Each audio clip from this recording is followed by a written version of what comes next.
Good afternoon.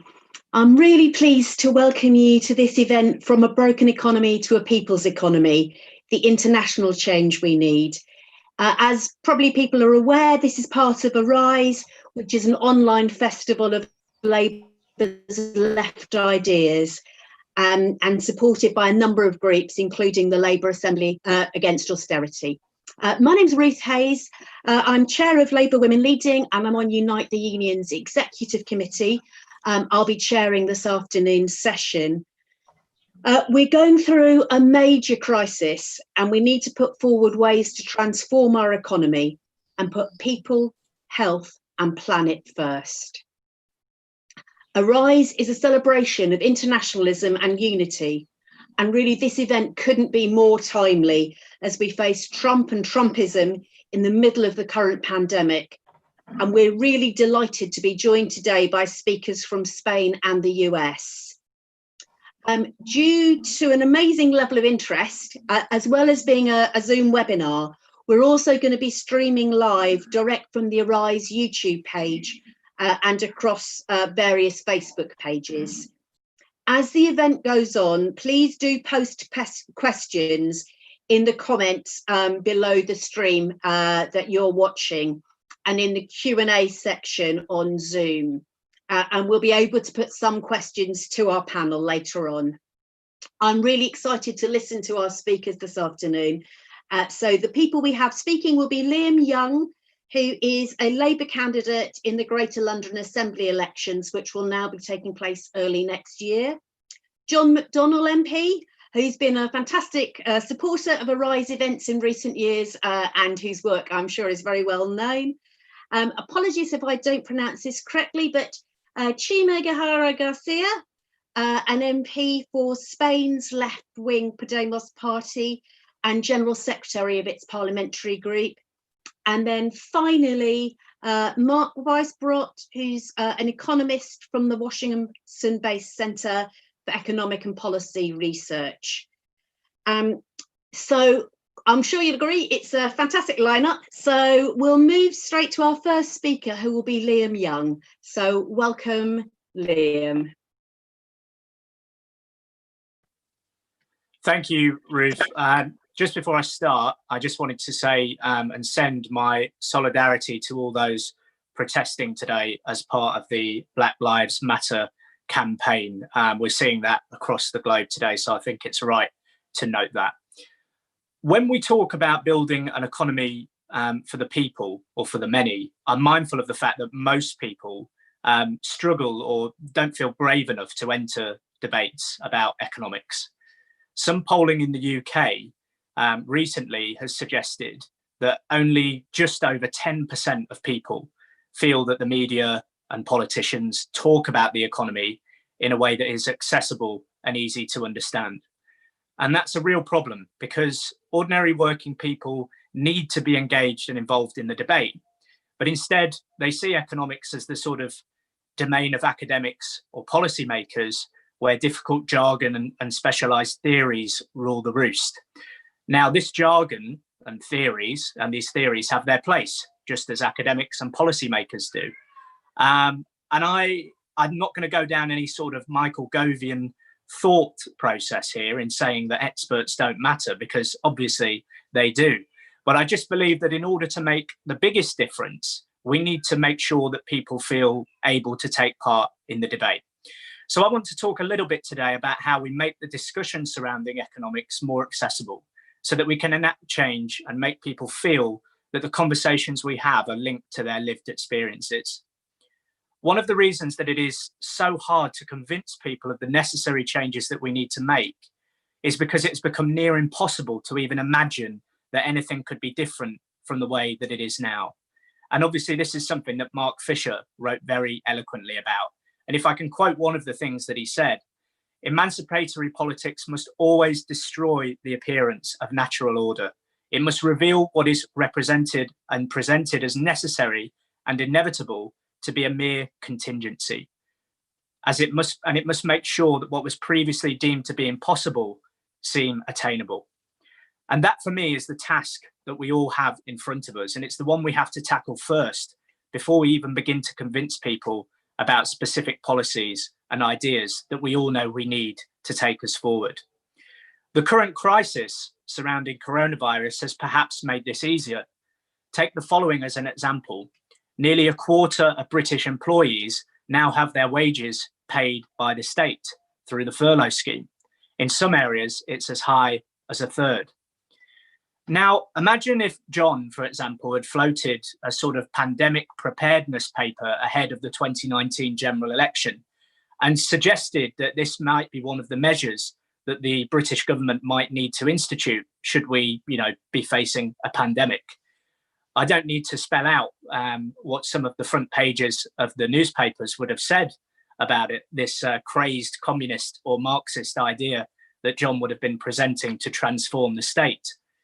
But it has happened now. People are aware of it because they're completely reliant on it in order to survive at this moment in time. So many of the myths surrounding our economic system have collapsed and been dismantled. But I think the important word there is that they've collapsed during the crisis.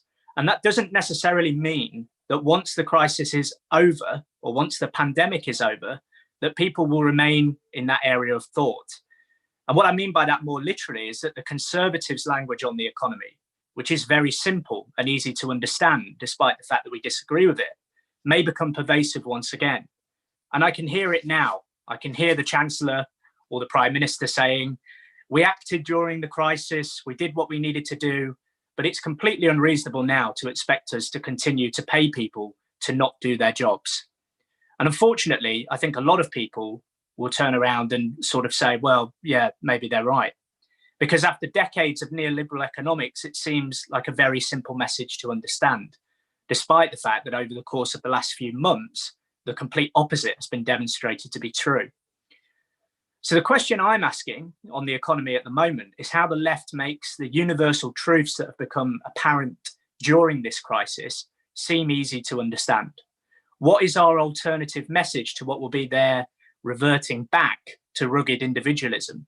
And how do we explain to people or tell a story that builds on the interventions that have been made during this crisis, rather than dismantling them and coming out of it and forcing some very negative views on the economy? Now, I think that all has to start locally. We've seen tragedy and catastrophe occur across Britain owing to the government's failure to get to grips with the pandemic.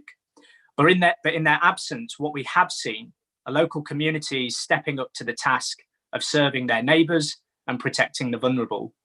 When Boris Johnson announced Britain's national lockdown on the 23rd of April, grassroots groups had already made preparations for what was to come. Where the government has been lacking nationally, these local communities have picked up the slack. They've organised to care for the vulnerable, provide for those in need, demonstrating that it's local people in their own areas who know best what those local areas need. They really are the experts in their own communities. But for too long, they've been looked at as a nuisance and cast aside by politicians and others who disregard them in favour of big business, and importantly, in our major cities as well, big developers. And as this crisis dissipates, we need to assert the idea that it's local communities who should make decisions going forward about their local areas and their local workplaces. And I think building on the idea of the local economy is key here. How do we use the local economy to make an argument about the national economy? We know the Tories have in some way localised their argument using the powerful but entirely false and misleading example of the household economy to represent the national economy. But what do? We don't want to produce examples that just sound good or are believable, but we need to make sure that they are true as well, unlike the other messages that are put out from the right. I think we need to show that even under the capitalist system, under Tory rule even, that people can make a difference. And I think one of the ways that we do that is by promoting innovation that can happen at a local level, and how we promote cooperatives and cooperation instead of competition.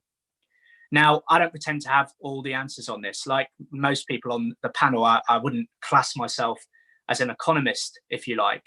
But I think that a lot has been written about the way that we can use local economics to transform thinking about the wider economy. One of the examples is Schumann's The Local Economy Solution and his discussion of pollinator enterprises. Now, it's an interesting read, but in some ways it fails to go beyond the inherent flaws of capitalism at the moment. And it still promotes some of the unhealthy ideas of productivity in its relation to capital. So I think instead of looking at the local economy model or community economies as localized business activity, as many do at the moment, we should look at it as a way of redefining our approach to both community and the economy. The community economy needs to become a discussion about how we collectively live, how we receive what we need to live from others, and how we provide for others as well. The Community Economies Institute breaks this down into different areas. Survival, what do we really need to survive? Surplus, what's left after our survival needs have been met, and how do we distribute this into the wider community? Transactions, how do we secure things that we cannot produce ourselves and enter into ethical trade-offs? Consumption, what do we need to consume, and how do we do so sustainably and justly? Commons, what are we going to share with others, and how are we going to maintain those shared commons? And finally, investment, what do we do with any stored wealth? How do we invest or distribute this for the benefit of all? Now, these are starting points or building blocks, if you like, but they are ways of engaging people in a conversation about the economy that allows them to become part of it. Not to disparage what we are doing today at all, but until that happens, we can talk about a new economy or an economy for the people until we are blue in the face. But until those people are engaged in the debate and seen as, the stakeholders that they are within that, we won't see the practical change that we all desire. However, to finish on an optimistic note, I do believe that it's perfectly possible for us to start having those conversations. And, something like today is a perfect example of that.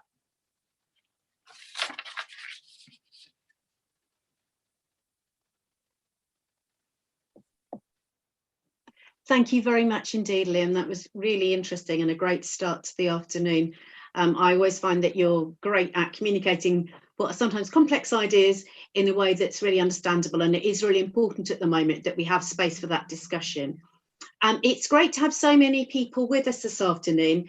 I'd just like to thank everyone who's been telling us where you're from. We've got people from Middlesbrough, Hull, London, Stroud, Leamington Spa, Powys, Coventry, the Western Isles, the Isle of Wight, and further afield, we've got Norway, well, further afield from the UK, Norway, Italy, Spain, and India. And one of the amazing things about having to move all our meetings online is the opportunity for us to meet up with people internationally, which is very fitting for this afternoon's theme. Thank you very much indeed, Liam. I'm just realising that my notes are here. So our next speaker will be John McDonnell. So over to you, John. Thanks, Ruth. Thanks, Liam, for that. That's a great introduction. Just on this issue of Black Lives Matter, which I think it's important that we all address it. The demonstrations are taking place this afternoon, but they are being met by far-right demonstrations as well. And it is a concern that we all have now that in this crisis, as in past crises, there could be the real threat of the rise of the far right again, and we need to be aware of that. And we need to be aware, and we need to be able to mobilize and do it in a way which I think is effective. And the part of the effectiveness of that is making sure that we have a thorough debate about racism within our society. And I just raised this matter as an aside, really. Less than 2 miles from where I'm sitting at home at the moment in my constituency, there are 2 detention centres.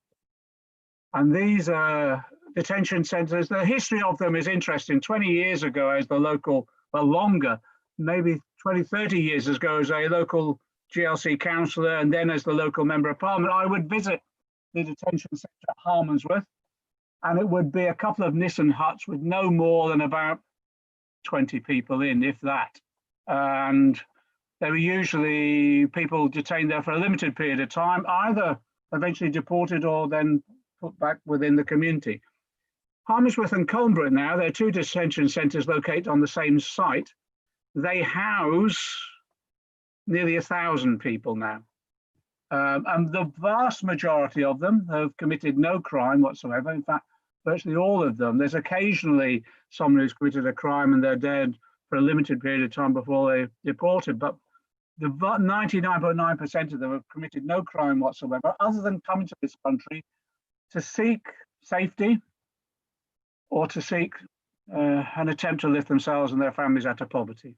And we treat them as prisoners. And some of you will know we've had deaths in the detention centres.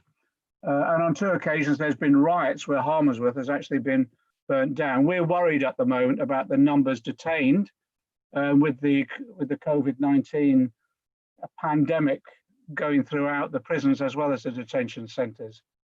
There's a campaign this weekend which isn't just about improving conditions about detention centres. Actually, the demand is to close them down, and I support that campaign. We detain so many more people in this country than countries right the way across Europe, and these are people detained for no crime whatsoever. So I just mentioned that as an aside. So when we talk about Black Lives Matter as well as in detention centres too. And anything you can do to lend your support for the campaign to close these detention centres, both Harmersworth, Colesbrook, Yarsbrook as well. I think it's an issue we have to address. So anything you can do to assist in those campaigns, please do so. Look, on Liam's points, let's just go over. One of the reasons for this session is because British politics is notorious for its insularity and its lack really of international engagement. We all describe ourselves as internationalists, but actually we do very little about it by way of common actions. And we've got to, as a British Labour movement, Labour and Trade Union movement, now we've got to address that issue. And we've got to address it much more effectively than we have in the past, because the issues we face, just like the pandemic, the economic and political issues that we face are not just contained within individual nation-state borders.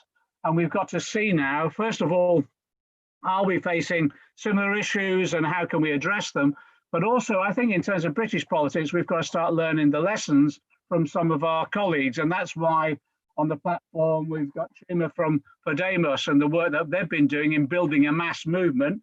And then also Mark in talking about some of the international initiatives that need to be supported and undertaken at the moment, if we're going to genuinely be able to work together to tackle some of these global issues. The thing for me now is the sense of opportunity, and Liam struck upon it really.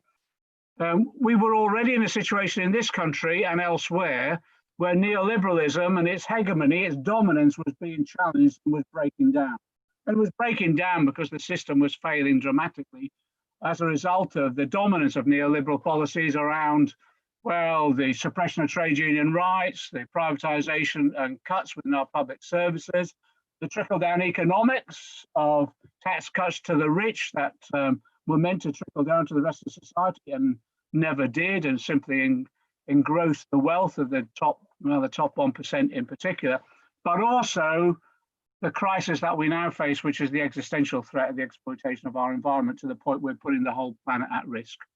That's where we got to pre-pandemic. But the pandemic has just exposed all these issues so much more, just how what neoliberalism did to our public services, our NHS, our social care. So we're so ill prepared for dealing with a pandemic, even to the point where warnings in the exercise that was undertaken 3 years ago about just such an incident as this, recommendations came from various pilot studies that went on, none of them implemented by the looks of it. So we were so ill prepared because of the cuts and because of the failure of government to invest resources in tackling eventualities like this, but also the undermining of the resilience within our communities, economic resilience, where families now, again, as a result of undermining their financial well-being, the undermining of trade union rights to enable them to negotiate decent wages, the suppression of wages and the withdrawal and cuts in benefits meant by many families and individuals went into this pandemic with no economic resilience whatsoever. So therefore, when they were being laid off or where they were being furloughed, a 20% wage cut meant some of them were pushed over the edge into real hardship, and others who were not covered by any support from the government had that horrendous choice of well, either protecting their health or going to work. And many of them, unfortunately, and we saw that in the construction sites in particular, were forced into work, risking their lives as well as the lives of their families if they were picked up COVID-19 and took it home with them. So I think there's an opportunity here where neoliberalism was breaking down this hegemony anyway. The pandemic now has exposed its complete failure and exposed also the failure of those administrations that were promoting that economic theory and implementing it. So there's an opportunity now for really trying to, I suppose, building a new future, looking at the opportunities there is for a new society. And I think one of our jobs is to promote the debate about what that new society should look like. And there are a number of elements there. First of all, is this debate going on elsewhere? And if it is, how can we learn from that debate in other European countries, in the States and right there across the globe? That's the first thing. The second thing is, how do we ensure that we recognize that whatever we do in our individual countries, it's so much reinforced and more effective if it's done internationally and preferably globally. And then thirdly, what are the institutions that we need to ensure that happens? I think there is, from what I've seen, there's a whole range of commonality of the approaches that we've seen, and some of it is delivering and moving into action as well. And we've got to recognize that actually there's some immediate issues that we have to address. And I just give the examples in this country that's hit us pretty hard already, in terms of there are a group of corporations and large companies that see this crisis as an opportunity. So British Airways, for example, laying off 12,000 workers, making them redundant, and then the remaining 30,000 cutting their jobs in order to undermine their wages and conditions. And that will be an experiment in this country by British Airways, but it's linked to IAG, which is the international group, and they'll want to transfer those lessons into other companies that they own right the way across Europe.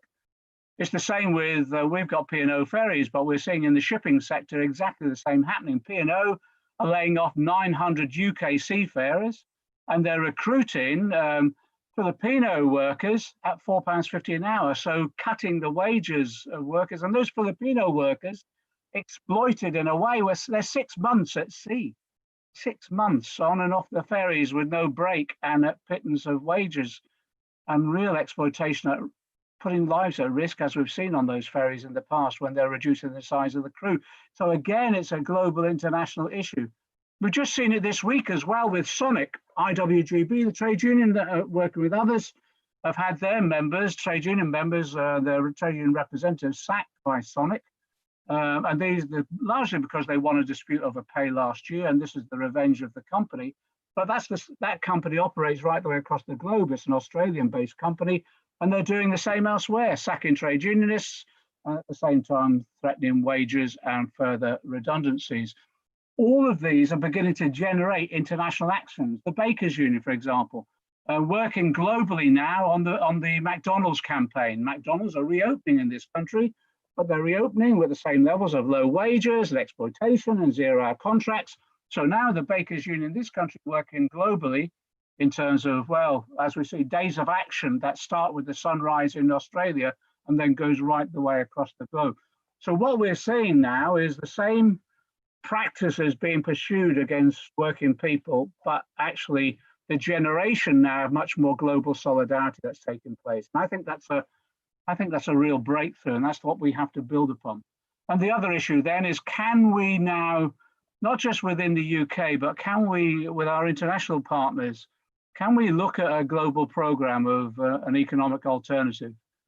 And there's a lot of debate going on in this country at the moment about what that economic alternative would look like within the UK. Obviously ending austerity, looking at how we both continue on in terms of financial support whilst we're in a recession, but also, and using low borrowing costs to do that, but also looking at how we can have a fair taxation system to enable us to invest in the long-term future. But the investment must be on the basis of an economy where wealth is more fairly shared, but also it has to be done on the basis of an environmental policy which prevents us degrading our own environment. And that then produces the issue around in the UK, what do we do about a fair taxation system? And we know that we can't achieve a fair taxation system in this country whilst there are tax havens, which one of them is the City of London, but also the tax havens right the way across the globe, which enable tax evasion and tax avoidance on an industrial scale taking place. So again, that requires global action. I mentioned the Green Revolution or the Green New Deal that has been debated in this country, but was based upon a lot of the work that's been done elsewhere in Europe and in the States. But again, the discussions that are taking place there is, can we learn lessons from others? Can we share information? But actually, this widespread debate about a Green New Deal in Europe and the US is meaningless unless we do something about the global South. And again, from the UK's perspective, we have a specific responsibility there. We were the first industrialized nation. We were the first ones who really increased the scale of the pollution of our environment by the use of fossil fuels. And at the same time, because we had an empire at that stage, we also were using the exploitative role of that empire in the global South to enable us, therefore, to fund that industrial revolution in a way which has now tipped our planet almost to the edge of existence. So we have a specific role again, and what role should we play? And I'll just give one example that's come up in debate after debate that we've had around this. Our global responsibility is about making sure that we share the technology with the global South to enable our brothers and sisters there to work with us to tackle the environmental threat that we have. And we should be doing that on the basis of that technology should be transferred for free. And it could be construed as part of the reparations that we should be paying back as a result of the global role that we've played over the last few centuries. All of those issues now are up for debate. And it requires us, I think, to use every possible mechanism we can to encourage the debate within our own country. But I think as importantly now, to ensure that we engage in that debate internationally, certainly right the way across Europe, but I think globally too. One of the initiatives that some of us have been involved in is the launch of the Progressive International, which is bringing people together and movements together just to talk through those sorts of issues and see whether or not there are common forms of policy making, idea development, but then also relate that to programs of action as well. Because actually we're very good at producing policy reports that land on shelves that never get implemented. But the key issue here is to produce those ideas, share them, engage though in the translation of those ideas into action. And by that action, the reality is the only action we ever get from the labour and trade union movement and progressive movements is by actually ensuring that we don't just talk about things, but we do things. And that will require building a social movement that in this country, linking up globally with forms of action, whether it be in terms of industrial action, whether it be in terms of direct action, as we're seeing over the Black Lives Matter issue, or whether it means making sure elected governments are forced to work together as a result of popular demand. I think this is one of the most exciting periods, tragically brought about by the pandemic, but actually it's one of the most exciting periods where people are asking questions about the society they live in and the potential change that there is. And we've got to make sure that's progressive change. Otherwise, just as during the banking crisis and after the banking crisis, the right will not let this crisis go to waste. And what we've got to do is make sure we don't either. Thanks, Ruth. Thank you very much indeed, John. That was really fascinating. And I think, as you say, we are the process of putting the manifesto together, both for 2017 and 2019, involved a lot of people in debate. And then I think after the election, people were not sure where to go with some of that discussion. And now I think it's absolutely critical that we build on some of that thinking. And it's amazing how much of the manifesto now seems incredibly relevant. So that need to ensure that nobody is left behind, nobody is held back, and that we use technology to improve the environment and people's lives. I'm really pleased to say we've got over 500 people viewing today over various platforms, and obviously people will be looking at this afterwards as well. But for people who are live, just a reminder that do post questions. So if you're on the Zoom webinar, you can put them through the Q&A. If you're watching on YouTube or Facebook, you can add them through the comments section. And then we will have a couple of rounds of discussion after our speakers. Our next speaker is our speaker from Podemos. So it's Txema. I hope I've said that correctly. Very interesting to hear your perspective. So over to you. Well, first of all, good afternoon. Yes, Ruth, you've pronounced it perfectly. So you're almost about to live in Spain whenever you want. I would like, of course, to send my salutes to all my friends there, Liam, John, Mark. Thank you very much to Unite the Union also, and to the Labour Assembly. I think that this kind of events are always very useful also for people abroad like me. And so I'm really pleased and glad to accept this invitation. I believe that I was invited to speak about specifically about the Spanish case. I will try to make my case in 10 minutes, no, not more. Of course, it will be a very summarized pass. So, of course, if you wanted to, dug deep into a certain issue, just ask me, and we can, of course, discuss further on.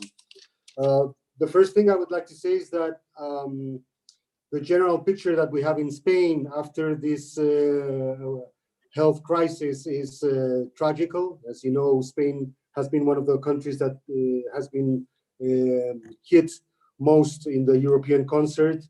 And so we're speaking of about, we don't know exactly the number, but we're speaking about something between 27,000 and 45,000 people dead because of the pandemic, which for a country of 47 million people, as is Spain, is a drama, is a tragedy.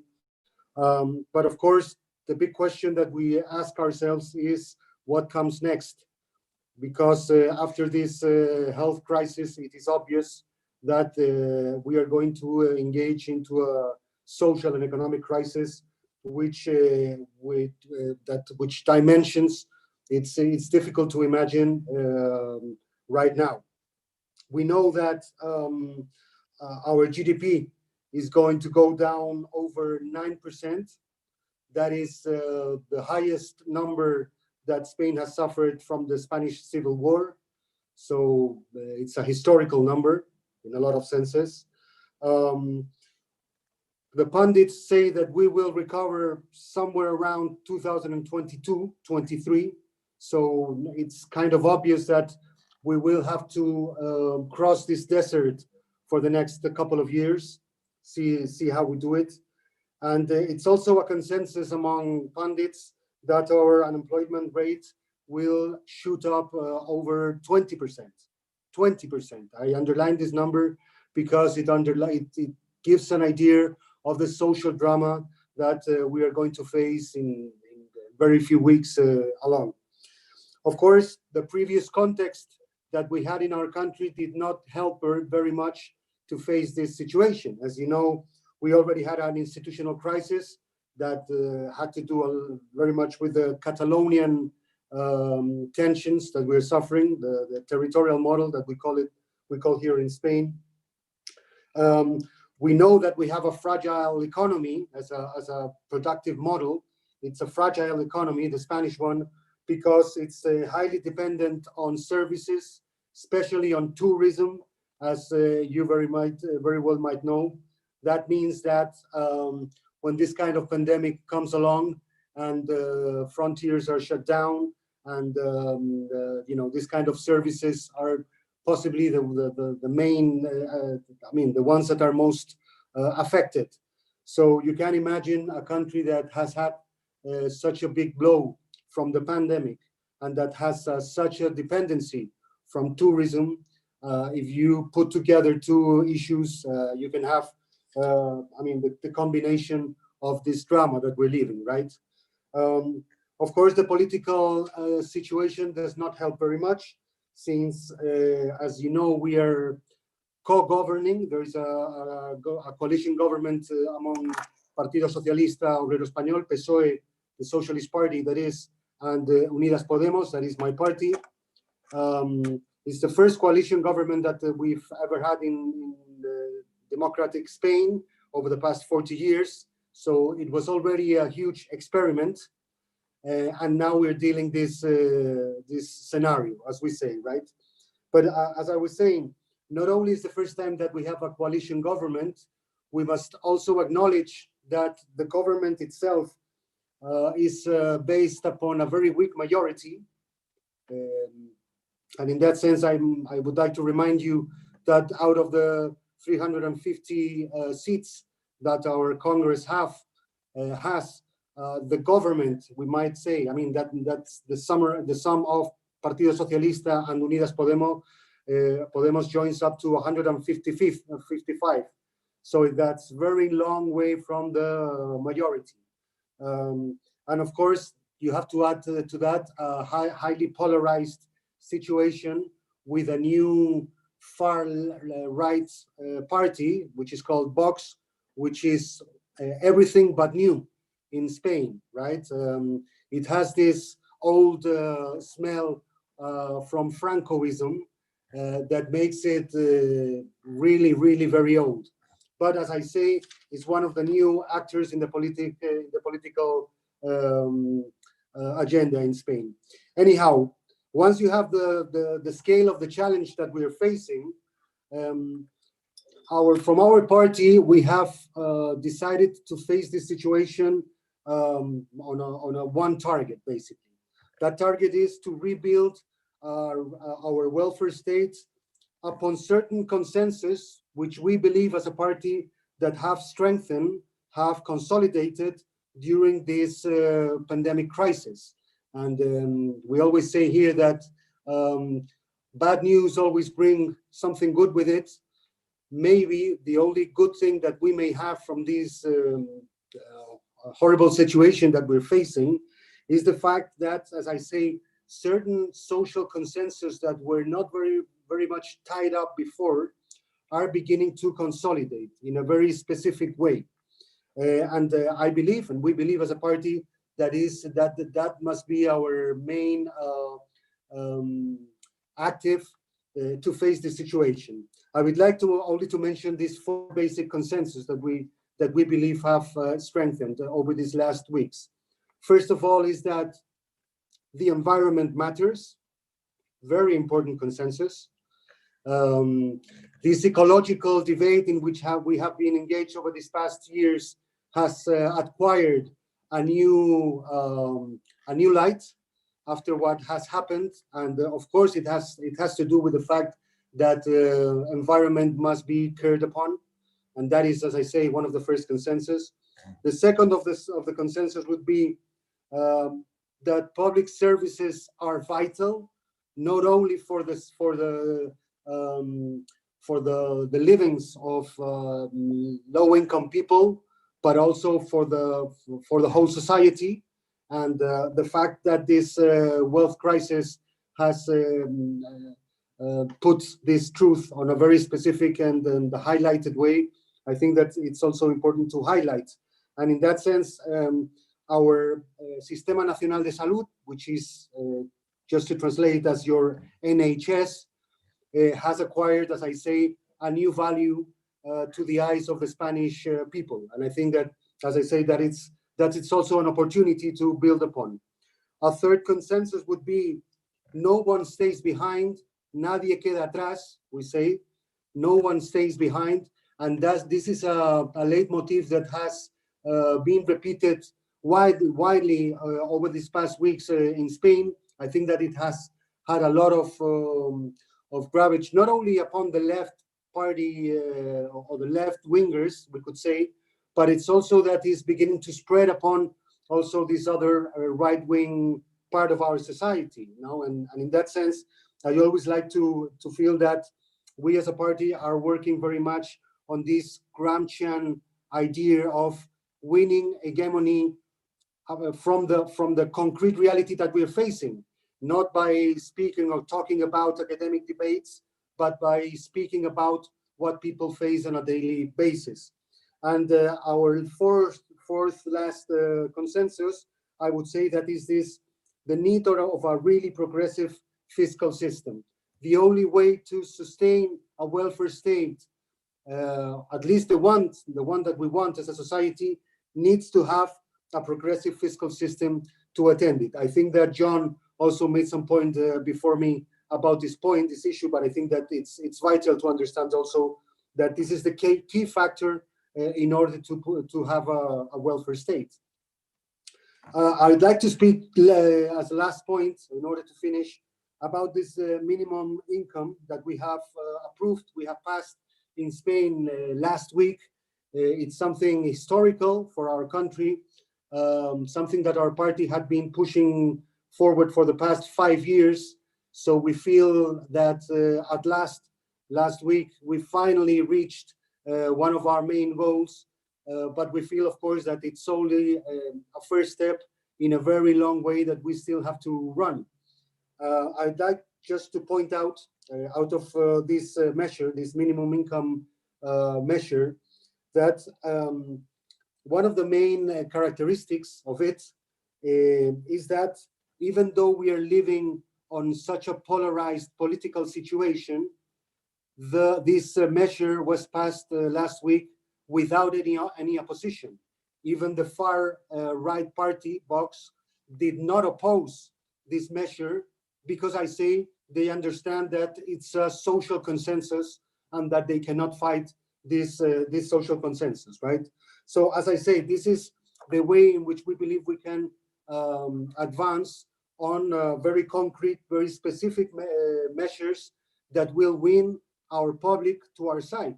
So it's like this kind of pedagogy, could you say this way? Pedagogía, a way of teaching, we could say, our people, so that they understand that this step-by-step strategy might as well end up in some way of socialism as we understand it. And the way to build up this socialism, as we say, is, we say partido a partido, match by match. Each match needs to be won, and that's what we need to focus. The next match that we have to win. And specifically, as I say, the next match that we will be facing will be the fiscal debate. And of course, as I say, that will be fundamental to win this match in order to keep on walking forward. I believe I've run out of time. We can keep on debate further on. Thank you very much. Thank you very much indeed, Txema. That was really fascinating. And I think it was John who said earlier how little often we get to hear from speakers internationally and to really understand what's happening. And I think your points about that idea of no one stays behind and looking at the realities of what people are facing and working with that rather than from an academic perspective picks up on Liam's point earlier, that we need to be talking with people about their real situation and what really can be done, and building a movement around that. So that was fantastic. Thank you. And we've already got some great questions in, which is brilliant, but we'll take our final speaker before we start to pick up on some of the audience questions. So our final speaker is Mark Weisbrot from the Center for Economic and Policy Research in Washington. So over to you, Mark. Thanks, Ruth, and thanks, John and Liam and Txema, for all of your comments. I won't repeat them, but I share a lot of the same views, and I want to talk about things that we can do going forward. And thank you all for your comments on the protests here. This really is I won't say much about it here, just to notice that it is a historic moment in the United States. The whole discussion of institutional racism and police brutality and reform is changing. It's really reaching new levels. The same with the public awareness. The public opinion polls, for example, show a massive increase in the approval of the movement for Black Lives among the entire public, and the possibility for real reform has changed. These are very powerful protests, hundreds of cities, hundreds of thousands, maybe millions of people. I'm just going to give one example of how the discussion has changed by quoting Mark Milley, not because I'm a big fan of him. He's the chairman of the Joint Chiefs of Staff, a Trump appointee, the highest ranking military officer in the United States. And he basically apologized for appearing in a photo op with Trump. And he also said, the protests that have ensued not only speak to his killing, the killing of George Floyd, but also to the centuries of injustice towards African Americans. What we are seeing is the long shadow of our original sin in Jamestown 401 years ago, liberated by the Civil War, but not equal in the eyes of the law until 100 years later in 1965. Now, this is the kind of speech you would never expect from someone in his, like him, in his position. And this is because the whole debate is changing.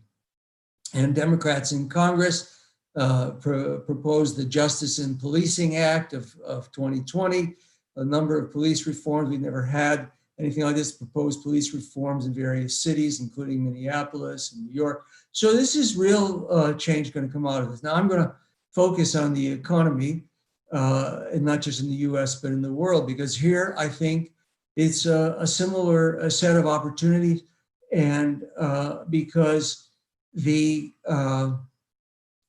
and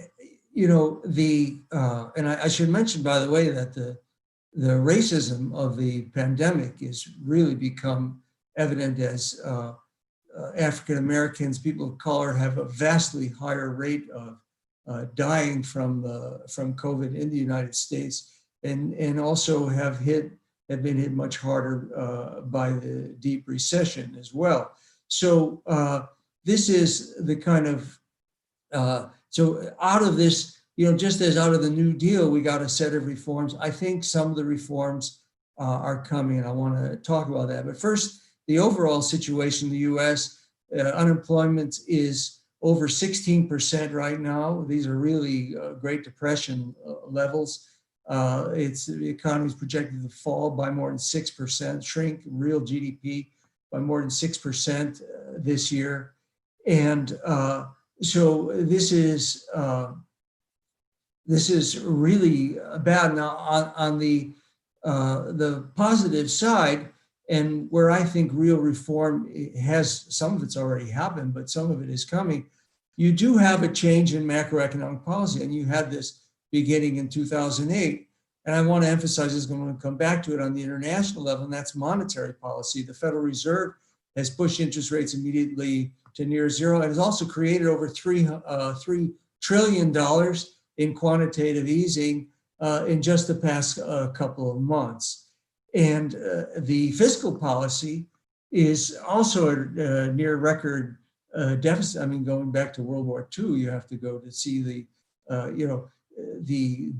federal budget deficit is projected at 3.7 trillion this year, which is 18.4% of GDP. And, we can talk about that. I mean, part of that is kind of ironic. It's a result of Trump because he's so far away from any of the knowledge that a normal president would have. He also ignores the neoliberal ideas of worrying about the federal deficit. But mostly it's a result of the moment. That is, there is enormous pressure to do something, and ideas have changed and are continuing to change. And Europe is not as much, and we can talk about that too, partly because of European institutions. But I think you will see, you are seeing some change there, but not nearly as much in terms of the fiscal policy for various reasons. But I think the international norms are changing too, and that's what I want to say something about, because here there are real opportunities as well, as horrible as it is. And I want to say horrible. I mean, you have, the World Food Program is saying that the number of people with severe hunger, extreme hunger, is going to double to 265 million this year. And you can see the COVID virus is just beginning to spread and exploding in countries like India and Brazil. So this is a terrible situation. the largest percentage of economies in recession since probably 1870, the world recession, the worst for 80 years. And so this is where we really do have to do something. And here I would say that the norms are changing as well. And I'm going to give just one example that I think is most important right now, because it's really possible. It doesn't have to wait for new governments. It can happen in the next few weeks even. And that is, there's the IMF itself, amazingly enough, and people who know me know that I've been probably one of the harshest critics of the IMF for the past 20 years. They have proposed what they call creating special drawing rights, which is basically creating money. They're convertible into hard currency. They did this in 2009, created hundreds of billions, and it did make a significant difference in the. But this is much bigger. It's and they want to do it. The managing director has spoken in favor of it. She's Kristalina Georgieva. She said that the financing needs of the developing countries are over $2.5 trillion. And so everybody wants to do this. And by the way, these are not loans. This is basically free money. This is like quantitative easing done by the Federal Reserve or the Bank of England. And this is, but it's global and it goes to every country. And so this is something that really should happen, needs to happen. It could potentially save millions of lives. And the only thing that's holding it up right now is the US Treasury Department, because that's who has a veto at the IMF. It's been there for over 70 years. But there's a lot of pushback. For example, in the US Congress right now, you have legislation proposing 3 trillion SDRs, which would overrule the Treasury, with dozens of members of Congress supporting it. And you have our Treasury Secretary. It's not clear that he really cares about this. So he's said it's possible, but it really has to happen. And that's why I'm making an issue out of this here, because for anybody who can influence any government, this is, or even get it in the media is not paying much attention to it, partly because everybody just kind of accepts that if the US Treasury says no, that's the end of the discussion, but it's really not over at all. I actually think it is going to happen. Some large amount of this money, which again is not loans, it doesn't cost any government anything, so there's no political risk to it. I think this is going to happen, and it's something that all the other changes we're talking about are going to have to wait for. In terms of the U.S., going to have to wait for a new government in the U.S., which I think is very, very likely to happen. But nonetheless, it's too long, and it's too this is too desperate. The virus is spreading; it's an exponential function, and that means that it doubles 3 times. You got 8 times as many people have this virus, and that's what it's doing in the developing countries right now. Even it's just getting started in Africa. So this is something that I think is one of the most urgent things that we can do. And on the positive side, I think it is part of what I'm saying is the changing of norms internationally. The IMF supporting this. The IMF supporting Argentina, a government it doesn't even like, and tried to prevent really from coming to power, and they're supporting them against their private creditors. Again, this is something that you didn't see before. I'm not saying it's going to last, by the way. Any of this is going to last. Even the monetary and fiscal policy, you're going to see efforts by governments to reverse these changes. But nonetheless, this is the direction that things are going now. And that's why I think there's a lot that we can do in the coming months and years. I don't know if I went over my time yet. I didn't really see. Thank you very much indeed, Mark. That was really fascinating.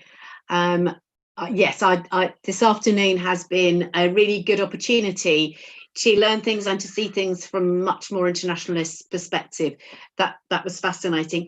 I know John has to leave us shortly. John, I didn't know if there were any final remarks you wanted to make before we move to questions. I saw come up in one of the questions before I go, just quickly. Someone raised this issue around universal basic income. If I could just respond to that, because there's lots of different views out there and a bit of confusion as well. I remain committed to UBI, introducing a universal basic income. I think it's a good idea.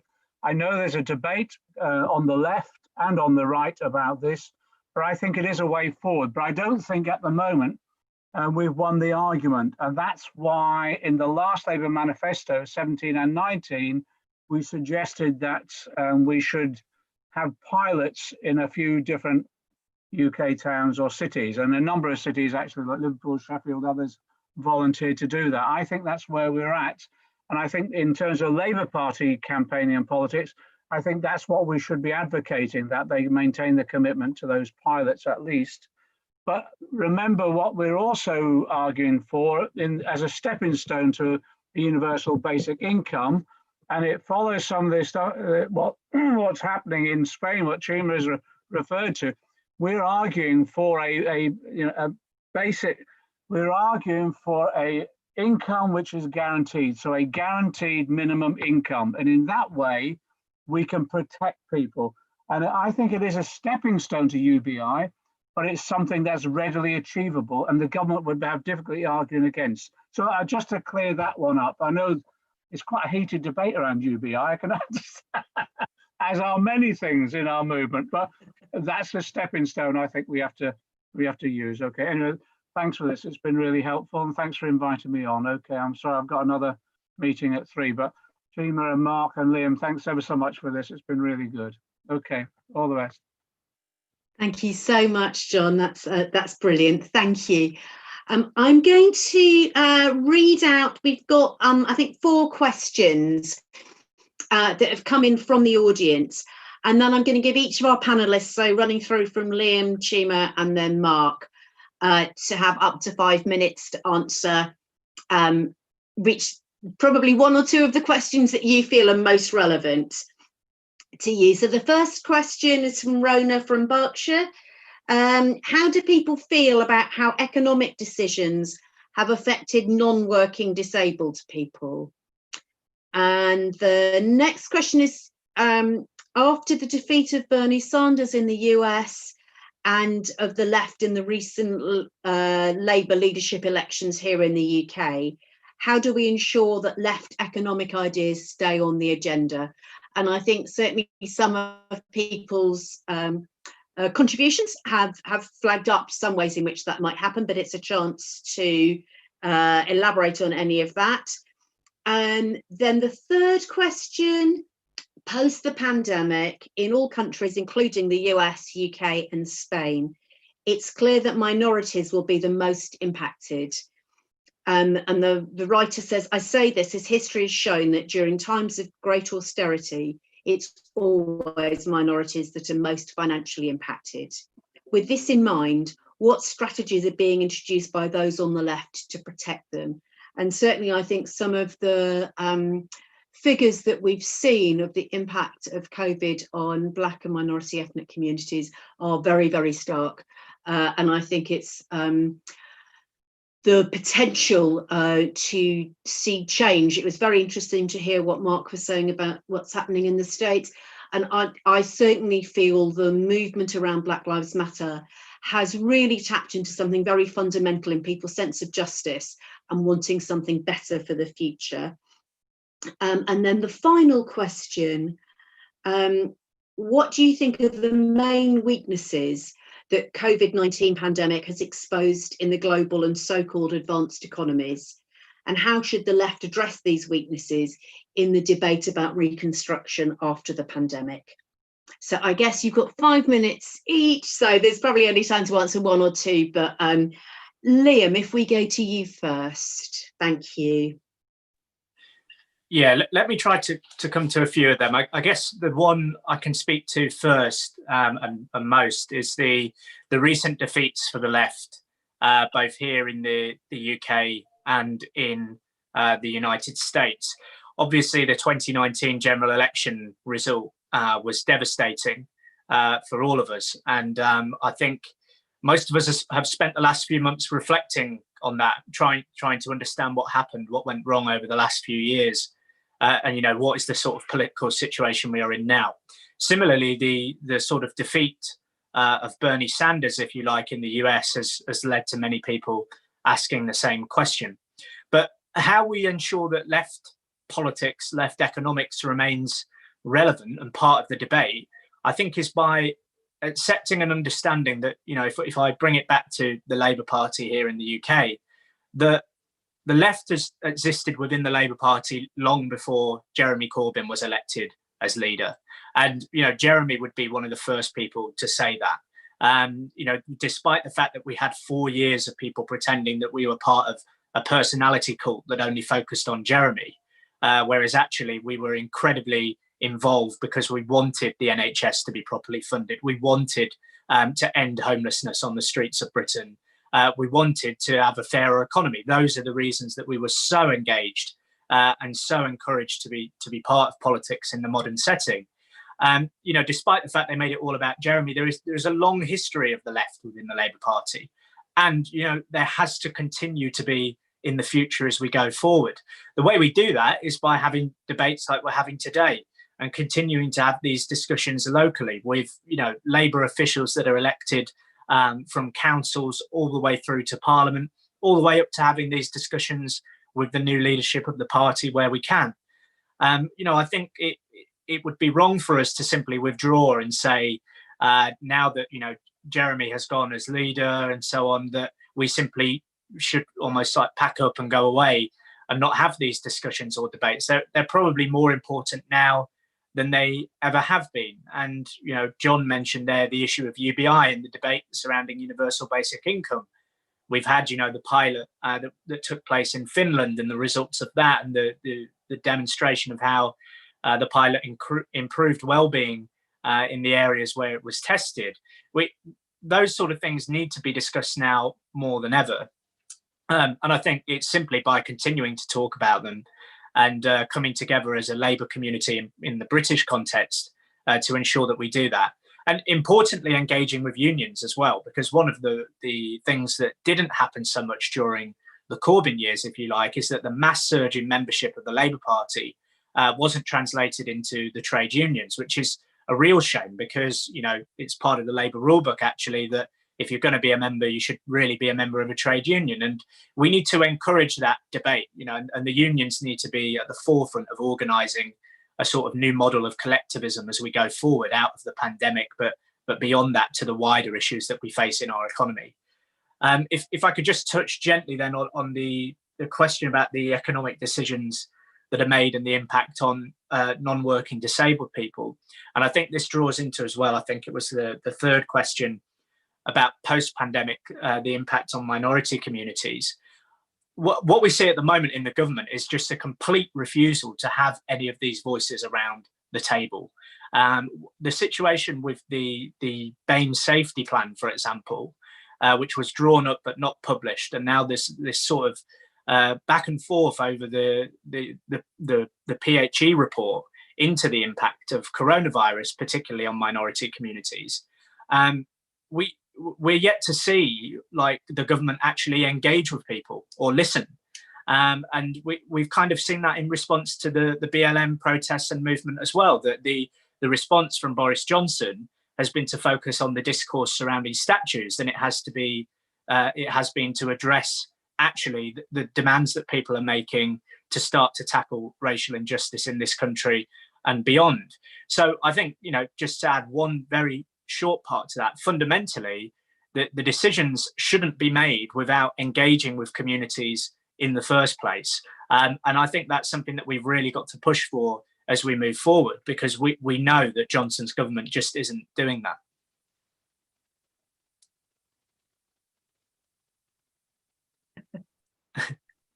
Thank you very much indeed, Liam. That was brilliant and brilliantly timed. Thank you very much. Txema.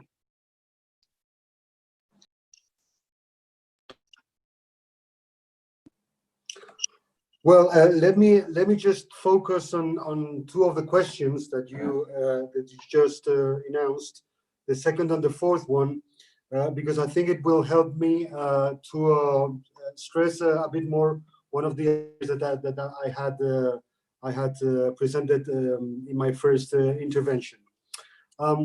I tend to be optimistic about the ideological outcome of this crisis. As I said before, in the sense that, look, we tend to joke here in Spain, saying that apparently in historical terms, whenever there was a big crisis, the effect was that a lot of atheists ended up being believers, right? But in this particular crisis, we've had a very specific outcome, and that is that a lot of neoliberals have ended up being neo-Keynesians, right? So is this a new modern way of turning into a believer, right? And I think that this crisis is a very good example in that sense, because a lot of the ideas that have supported neoliberalism for over these past 40 years, they have just collapsed. At least this is how I see it. And that is why I think that concerning the second question, when you said how can we assume that these left ideas stay, my answer would be we only need to wait. We need to be good teachers, right?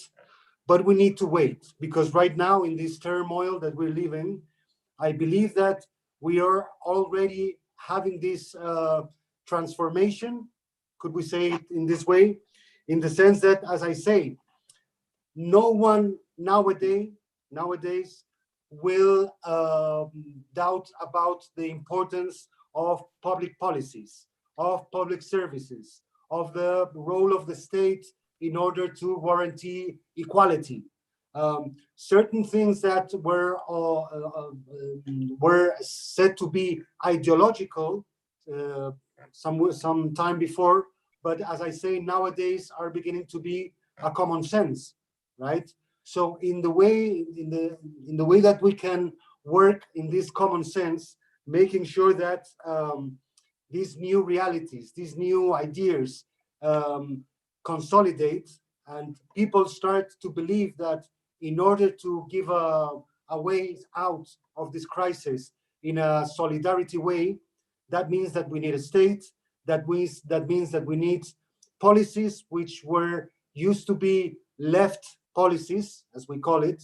But as I say, I believe that it may well happen that these policies turn out to be the majority, right, of what people think about in a very transversal way, not in terms of right or left, but in terms of what we need as a society and what we do not need.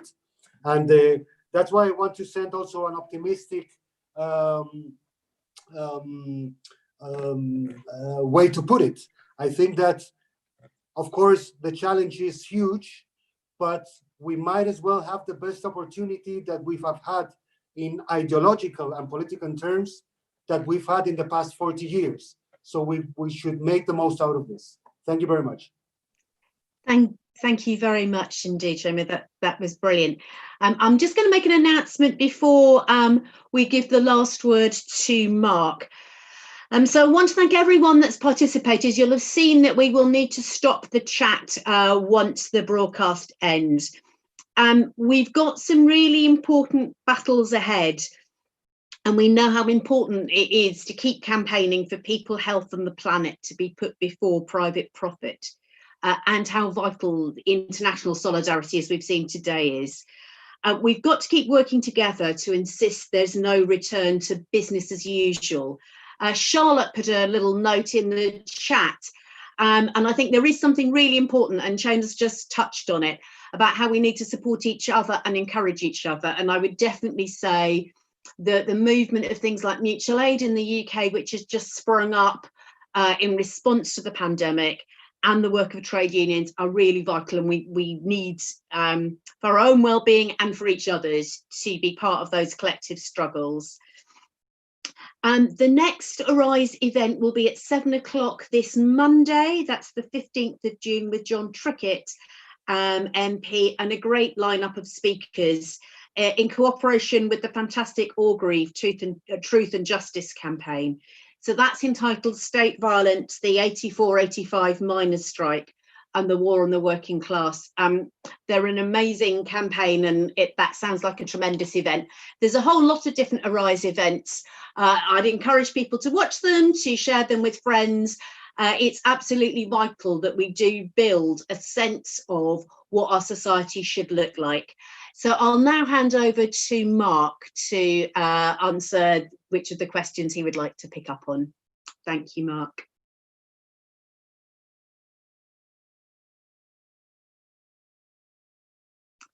Can we unmute Mark?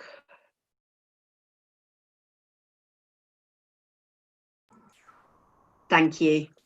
Sorry. I think the first question about post-Bernie and Corbyn, how do we keep the left economic ideas on the agenda? I think speak for, you know, even the most prominent journalists who are covering the election acknowledged that Bernie had changed the whole platform of the Democratic Party, as other candidates, most of them took his positions on major issues.